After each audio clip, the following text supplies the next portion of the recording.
भक्तिमय वातावरणात संपन्न झाले वैकुंठवासी हबप गोपीनाथ बुवा चांगो पाटील यांचे प्रथम पुण्यस्मरण। वारकरी संप्रदायातील ज्येष्ठ वारकरी वैकुंठवासी हबप गोपीनाथ बुवा चांगो पाटील यांच्या प्रथम पुण्यस्मरण दिनानिमित्त आयोजित करण्यात आलेला धार्मिक सोहळा कोळेगाव येथे अत्यंत भक्तिमय वातावरणात संपन्न झाला। कार्यक्रमाची सुरुवात वर्षश्राद्ध विधीने झाली।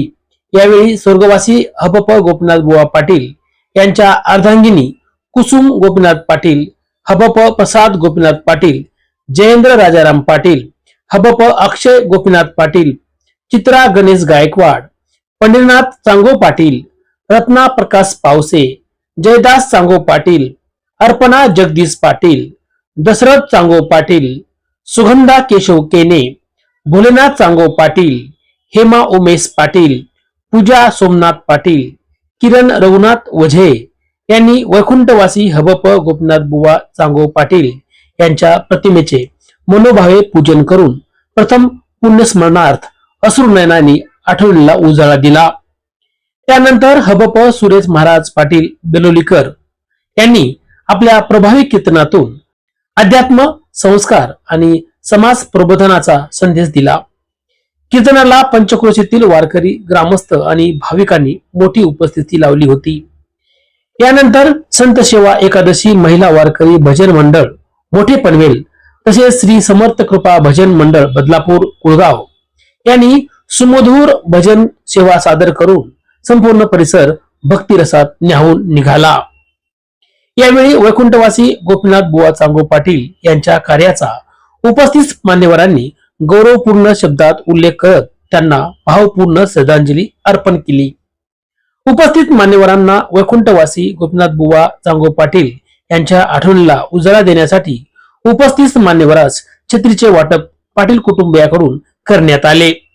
कार्यक्रमाच्या यशस्वी आयोजनासाठी पाटील परिवाराने उपस्थितांचे आभार मानले।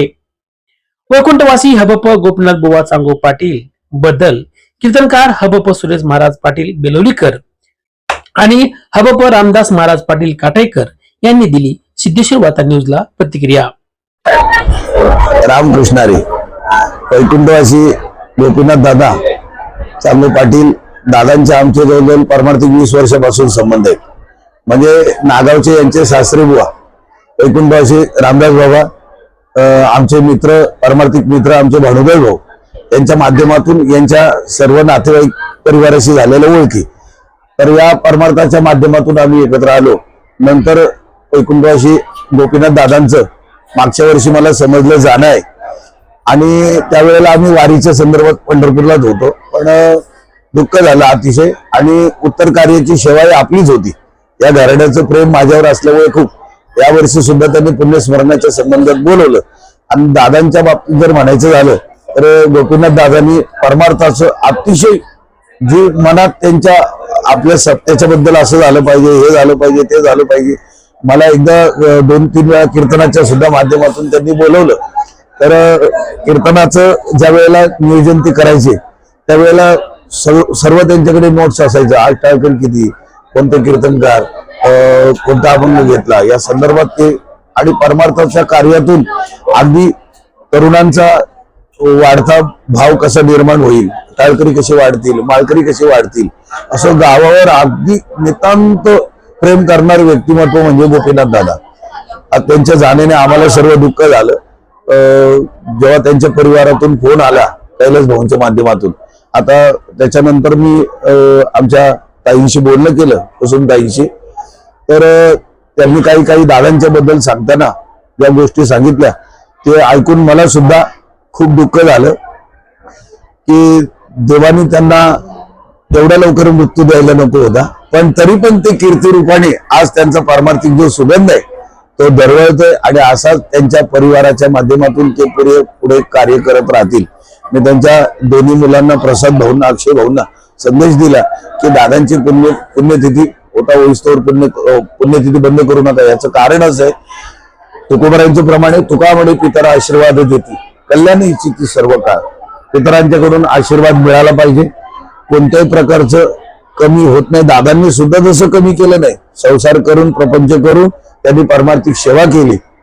समाजाचं जे काही जोपासना आहे ते त्यांच्या जीवनात त्यांनी खूप मोठं कार्य केलं आणि प्रत्येक मोठ्या मोठ्या कार्यक्रमामध्ये सक्रिय असायचे. आता मध्यंतर आम्ही खारघरला एक राष्ट्रीय म्हणजे अगदी समितीच्या वतीने एक मोठा सप्ताह केला. तर त्या सप्त्यातून सुद्धा दादांचं एवढं मोठं सहकार्य होतं की आमच्या परिसरातून तरुण समाज आम्ही सेवा करण्यासाठी एवढी येऊ. आणि त्यांनी रात्रीचा दिवस रक्ताचं पाणी मांसाची वाती हाडांची गाडी केली आणि तो समाज त्यांनी तिथपर्यंत आणला सेवेसाठी. या पट्ट्यातून कोळेगाव म्हटल्यानंतर, काटाई कोळेगाव म्हटल्यानंतर जसं आज आम्ही रामदास बाबांचं आदराने नाव घेतो, तसं दादांचं सुद्धा त्याच भावनेने त्या श्रद्धेने नाव घ्यायचो आणि घेत राहू. याच्या पुढे कार्य त्यांच्या परिवाराने असंच पुढे करावं. त्यांच्या दुःखात एक सांत्वन करण्याची जबाबदारी मला कीर्तनाच्या माध्यमातून दिली. त्यांच्या दुःखात आम्ही सुद्धा सहभागी आहोत. 1 वर्ष त्यांचा कसा निघून गेला मलाही माहिती नाही. मला आता ज्या गोष्टी कीर्तनात न बोलता आल्या त्या तुमच्या चॅनलच्या माध्यमातून मला खऱ्या अर्थाने सांगायला मिळालं. कारण मला अभंग ताईंनी सांगितलं होतं या अभंगावर तुम्ही सविस्तर चिंतन करा म्हणून. आता 2-4 दिवसापूर्वी बोलणं झालं. मी पण पंढरपूरच्या वारीतून खूप धावपळी दे तरी कार्यक्रम, तरी या कुटुंबाच्या प्रेमास्तव मला इथे ओघाने यावं लागलं. त्यांच्याबद्दल तुम्ही मला काही सांगितलं की त्यांचा परिवार माझ्याबद्दल म्हणजे त्यांच्याबद्दल अधिक माहिती सांगेल, पण मला जेवढा अनुभव आला तेवढा मी तुम्हाला सांगण्याचा प्रयत्न केला. रामकृष्ण हरी. गोपीनाथ दादा हे जातीने सप्त्यात लक्ष द्यायचे, ते गेल्यामुळे आज सप्त्याचा त्यांचा आधारस्तंभ गेला कोळेगावचा, असं एक पूर्ण गावामध्ये भावना तयार झालेली आहे. कारण ते सप्ताहाचे कार्याध्यक्ष पण होते आणि जातीने प्रत्येकाला निमंत्रण पत्रिका, कार्यक्रम पत्रिका पोहोचेल याचे स्वतः घरी जाऊन निमंत्रण द्यायचे हे त्यांचं वैशिष्ट्य. इतर सप्ताहाचे अध्यक्ष कोणाला तरी पाठवून देतात आणि यांचं वैशिष्ट्य असं होतं की स्वतः प्रत्येकाच्या घरी जाणं, जे म्हणजे कीर्तनाला ज्यांची आवर्जून उपस्थिती असते अशा प्रत्येकानं स्वतः घरी जायचे, सांगायचे नाही पाठवून माझं समाधान होणार नाही, प्रत्यक्ष भेटलो की माझं समाधान, असे त्यांचे तळमळ होते. आणि जास्तीत जास्त समाजात कसं काय परिवर्तन घडेल यासाठी त्यांनी अहोरात्र ध्येय झिजवला. समाजाविषयी यांना खूप तळमळ होती. असा कार्यकर्ता पुणे होणे अशक्य आहे असं माझं तरी प्रामाणिक मत आहे. म्हणजे तळागाळातील लोकांना घेऊन वरच्या लोकांपर्यंत सर्वांना आणि कीर्तनकारांना सुद्धा प्रत्येकाने येईपर्यंत सातत्याने फोन, महाराज तुम्ही या, तारखा घेणं, सगळं त्यांचं म्हणजे नोटबुक त्यांनी जसं शाळेचं मास्टर असतं तसं त्यांच्याजवळ मास्टर असायचं.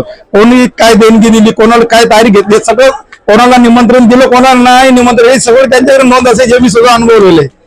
आज त्यांच्या जाण्याने मोठी पोकळी समाजात निर्माण झालेली असं तरी माझं प्रामाणिक मत आहे. गोपीनाथ दादा ईश्वर उर्दू गति देव अशी मी ईश्वराचरणी प्रार्थना करतो. सूरत से किरत बड़ी बिना पंख उड़ जाए, सूरत तो जाती रही किरत कभी ना जाए. हे गोपीनाथ दादांच्या बाबतीत एकदम चपखल बसणारं घोषवाक्य आहे. कारण आपला चेहरा हा कधी ना कधी एक दिवस जातो, पण जे आपण सत्कर्म केलेलं असतं त्याची कीर्ती अजरामर राहते. आणि हे गोपीनाथ दादांनी त्यांच्या वागण्यातून, आचरणातून सिद्ध करून दाखवलेले आहे. म्हणून सूरत से किरत बडी, सूरत तो जाती रही किरत कभी न जाए, असं कबीरजींचा प्रश्न आहे. दर्शक बांधवांनो, या बातमीचं वार्तांकन आवडल्यास आपल्या चॅनलला लाईक, शेअर, सबस्क्राईब आणि कमेंट करायला विसरू नका. पाहत राहा फक्त सिद्धेश्वर वार्ता न्यूज आपल्या युट्यूब चॅनेलवर.